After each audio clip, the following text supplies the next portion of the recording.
আজকে আমরা একটু কথা বলবো কৌশিক গঙ্গোপাধ্যায়ের নতুন ছবি ধূমকেতু নিয়ে। মানে দেব আর শুভশ্রী আবার একসাথে। হ্যাঁ, অনেক দিন পর। আর সূত্রগুলো যা বলছে তাতে মনে হচ্ছে বেশ একটা অন্যরকম গল্প। ঠিক, শুধু থ্রিলার নয়, বলছে এর মধ্যে নাকি গভীর আবেগও আছে। তো চলুন একটু তলিয়ে দেখা যাক ব্যাপারটা কি। অবশ্যই। দেখুন, মূল গল্পটা কিন্তু বেশ ইন্টারেস্টিং। একজন মানুষ যাকে কিনা মৃত বলেই ধরে নেওয়া হয়েছে। সে ফিরে আসছে। হ্যাঁ, সে ফিরে আসছে এবং আসছে প্রতিশোধ নিতে। এইখানেই থ্রিলার আর ইমোশনের আবেগের মিশেলটা দারুণ একটা ব্যাপার। হ্যাঁ, আর এই চরিত্রটা ভানু সিংহ মানে দেব করছেন যেটা, শোনা যাচ্ছে সে একসময় খুব সাধারণ ছিল। একদম সাধারণ জীবন, কিন্তু পরিস্থিতি হয়তো তাকে ঠেলে দেয় অন্য পথে। একজন ওয়ান্টেড সন্ত্রাসী হয়ে ওঠার পথে। হ্যাঁ, আর তারপর ধরে নেওয়া হয় সে মৃত। এই জার্নিটাই তো বেশ নাটকীয়। হুম। কিন্তু আসল খেলা শুরু হয় যখন সে ফিরে আসে। তার ছোটবেলার বন্ধু যোগেশ, রুদ্রনীল ঘোষ করছেন চরিত্রটা, তার জীবনে হঠাৎ করেই সে হাজির হয়। কিন্তু কেন? উদ্দেশ্যটা কি? উদ্দেশ্য তো একটাই, খুব পরিষ্কার, প্রতিশোধ।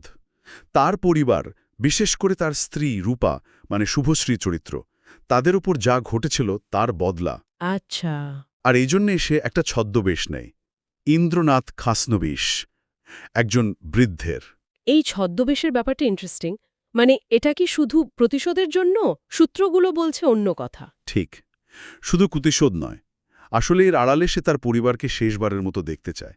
স্ত্রী, বাবা মা। কিন্তু এখানেই তো সেই সমস্যাটা।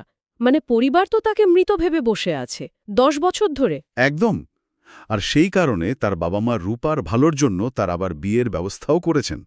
ভাবুন অবস্থাটা। কি সাংঘাতিক!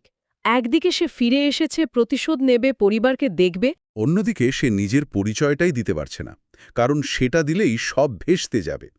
এই যে দোটানা, কাছের মানুষগুলো সামনে থেকেও অচেনা হয়ে থাকা, উফ, ভাবা যায় না? এখানেই গল্পের মূল কনফ্লিক্টটা।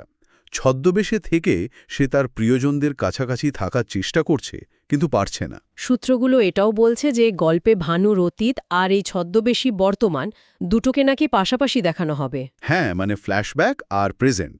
এতে করে দর্শক হয়তো বুঝতে পারবে কেন ভানু এই পথে এলো, তার যন্ত্রণাটা। তার মানে দর্শকদের জন্য একটা বেশ ইমোশনাল রোলার কোস্টার রাইড হতে চলেছে। অতীতের কারণ আর বর্তমানের এই অসহায়তা। ঠিক, প্রতিশোধ নিতে সে নিজেই যেন একটা অদৃশ্য খাঁচায় বন্দী হয়ে গেছে, তাই না? একদম। প্রিয়জনদের সামনে থেকেও সে একা। এই ব্যাপারটা খুব ভাবায়। এই যে দ্বৈত জীবন, এই লুকোচুরি, এটাই একদিকে গল্পের থ্রিলটা বাড়াচ্ছে, আবার অন্যদিকে আবেগের জায়গাটাকেও গভীর করছে। ভানুর নিধের ভেতরের এই লড়াইটাই হয়তো ছবির মূল আকর্ষণ। তাহলে সব মিলিয়ে ধূমকেতু শুধু একটা রিভেঞ্জ স্টোরি নয়, এটা ভানু সিংহের নিজেকে খুঁজে পাওয়ারও একটা গল্প। মানে ছদ্মবেশের আড়ালে থাকা একটা মানুষের চরম মানসিক টানাপোড়েন। ঠিক, পরিবারকে ফিরে পাওয়ার আকুতি আর অন্যায়ের বিচার চাওয়ার একটা জটিল, খুব জটিল আখ্যান। হুম। আর এখানেই একটা প্রশ্ন মনে আসে, তাই না? হুম। যখন কেউ এরকম সবকিছু বাজি রেখে ফিরে আসে, হুম। কিন্তু নিজের পরিচয়টাই লুকিয়ে রাখতে বাধ্য হয়, তখন তার ভেতরের অবস্থাটা ঠিক কি হয়? হ্যাঁ, মানে তার মানসিক চাপটা। এই ছদ্মবেশটা কি তাকে তার লক্ষ্যে পৌঁছতে সত্যি সাহায্য করে, নাকি অজান্তেই তাকে আরও একা করে দেয়, আরও বিচ্ছিন্ন করে তোলে তার আপনজনদের থেকে, হয়তো নিজের থেকেও? এই ভাবনাটা দর্শকদের জন্য থাকলো।